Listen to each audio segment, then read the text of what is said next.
కాంగ్రెస్ పార్టీకి ద్రోహం చేసిన రాకేష్ రెడ్డి, పద్మశ్రీలను వెంటనే సస్పెండ్ చేయాలి అని Congress party PCC general secretary Jagata Srinivas పద్మశ్రీలో పేర్కొన్నారు.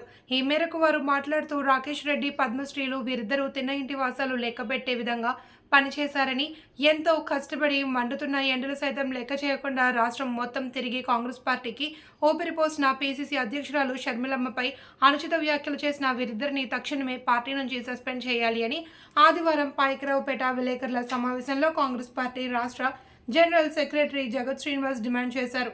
అదేవిధంగా షర్మిలమ్మ పీసీసీ పగ్గాలు చేపట్టిన దగ్గర నుండి రాష్ట్ర వ్యాప్తంగా పర్యటించి పార్టీకి పూర్వవైభవం తెచ్చేందుకు కృషి చేశారని అన్నారు. గత 10 సంవత్సరాలలో పోల్చితే ఓటింగ్ శాతం పెరిగింది అని అన్నారు. బలమైన ప్రతిపక్ష పార్టీల నాయకులే జగన్ని విమర్శించడానికి భయపడే పరిస్థితుల్లో షర్మిలమ్మ జగన్మోహన్ రెడ్డిని ఏకిపారేశారని తెలిపారు. అలాంటి ధైర్యశాలి షర్మిలమ్మని వారి స్వలాభం కోసం నిందలు వేసిన రాకేష్ రెడ్డి, పద్మశ్రీలను వెంటనే సస్పెండ్ చేయాలి అని డిమాండ్ చేశారు. వారిద్దరూ కాంగ్రెస్ పార్టీలో కొనసాగే అర్హత కోల్పోయారని ఆగ్రహం వ్యక్తం చేశారు. ఈ కార్యక్రమంలో నక్కపల్లి మండలం పార్టీ అధ్యక్షులు ప్రగడ చక్కర్రావు, పట్టణ అధ్యక్షులు పోలవరపు అప్పలరాజు, నాయకులు బర్రె జగన్నాథం, పార్టీ కార్యకర్తలు, మహిళలు తదితరులు పాల్గొన్నారు.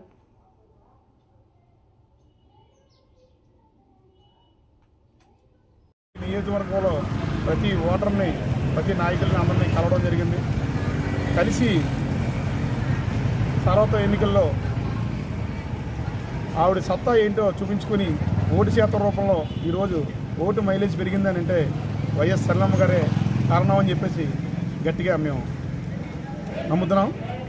మేడం వచ్చాక కాంగ్రెస్ పార్టీ అంటే షర్మిలమ్మ గారు అంటే కాంగ్రెస్ పార్టీ అనే విధంగా కాంగ్రెస్ పార్టీని మంచి అభివృద్ధి చేసే పార్టీ కింద మేడం మార్చింది. అలాంటి పరిణామంలో కొంతమంది నాయకులు, పార్టీలో ఉన్న నాయకులు మేడం మీద కొన్ని అబద్ధాలు వేస్తూ ఉన్నారు. ఆ అబద్ధాలకి మేము ఒకటే ఖండిస్తూ ఉన్నాం. మేడం స్వచ్ఛందంగా నాయకులు ఎవరైతే ఉంటే బాగుంటుందని చెప్పేసి సెలెక్ట్ చేసి ఇవ్వడం జరిగింది. మేడం కాంగ్రెస్ ఈరోజు పాయకరావుపేట నియోజకవర్గంలో, పాయకరావుపేట టౌన్లో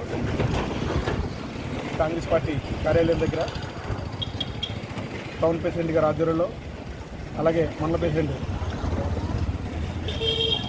పెగడ చక్రధర్ గారు, అలాగే మన బర్రె జగన్నాథం, కాంగ్రెస్ పార్టీ నాయకులు, కార్యకర్తలతో ఈరోజు మా ముఖ్య డిమాండ్ ఏంటంటే వైఎస్ షర్మిలమ్మ గారు పార్టీకి తక్కువ టైంలో వచ్చి ఎక్కువ మైలేజ్ తీసుకొచ్చిన మహనీయులు మన మేడం గారు, షర్మిలమ్మ గారు.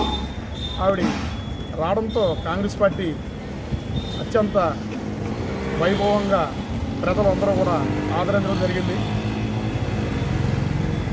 వైఎస్ రాజశేఖర రెడ్డి గారు ఆశయాలు నిలబెట్టడానికి అతన్ని కూడా ఆదరించడం జరిగింది. ఎక్కడో చిన్న లోపాలు జరుగుతూ ఉండవచ్చు, కానీ ఆ లోపాన్ని కాంగ్రెస్ పార్టీ తరఫున వీళ్ళు దాన్ని పెద్దగా చూపించి మేడం చేయలేని పనులు వాళ్ళు చేసినట్టు చూపించి రాకేష్ రెడ్డి గారు కానీ, ఒకరు పద్మశ్రీ గారు కానీ మేడం మీద లేనిపోయిన అమండాలు వేస్తూ ఉన్నారు. అది సరికాదని చెప్పేసి కాంగ్రెస్ పార్టీ తరఫున మేము వాళ్ళని ఖండిస్తూ ఉన్నాం. పార్టీ మహాసముద్రులాడితే ఎంతమంది ఎన్ని మాటలన్నా సముద్రం ఏమీ విలువ తగ్గదు. అలా షర్మిలమ్మ గారి విలువ ఏం తగ్గే పరిస్థితి ఏమీ లేదు. ఇలాంటి వాళ్ళు ఎంతోమంది చూశారు మేడం గారు. కానీ ఒకటే, పార్టీకి అయితే మాత్రం చెడ్డ పేరు తెచ్చిన వాళ్ళందరినీ కూడా సస్పెండ్ చేయాలని చెప్పేసి మేము మా డిమాండ్ చేస్తూ ఉన్నాం. పాయకరావుపేట నుంచి మేడం వెనకాలే మేము వెన్నంటే ఉండి మేడంకి పేదవాదుడిగా మేము పార్టీకి మంచి భవిష్యత్తు ఉందని చెప్పేసి, పార్టీకి మంచి విలువ ఇస్తామని చెప్పేసి ఈ సభాముఖంగా మేము తెలియజేస్తూ మేడంకి ఫుల్ సపోర్ట్గా ఉంటామని చెప్పేసి కోరుతూ జై కాంగ్రెస్, జై జై కాంగ్రెస్, జై కాంగ్రెస్, జై జై కాంగ్రెస్. శర్మిలమ్మ గారి నాయకత్వం, వర్ధిల్లాలి. శర్మిలమ్మ గారి నాయకత్వం, వర్ధిల్లాలి. శర్మిలమ్మ గారి నాయకత్వం, వర్ధిల్లాలి. జై కాంగ్రెస్, జై కాంగ్రెస్, జై కాంగ్రెస్, రాహుల్ గాంధీ గారి నాయకత్వం, వర్ధిల్లాలి. రాహుల్ గాంధీ గారి నాయకత్వం, వర్ధిల్లాలి. రాహుల్ గాంధీ గారి నాయకత్వం. వర్ధిల్లాలి.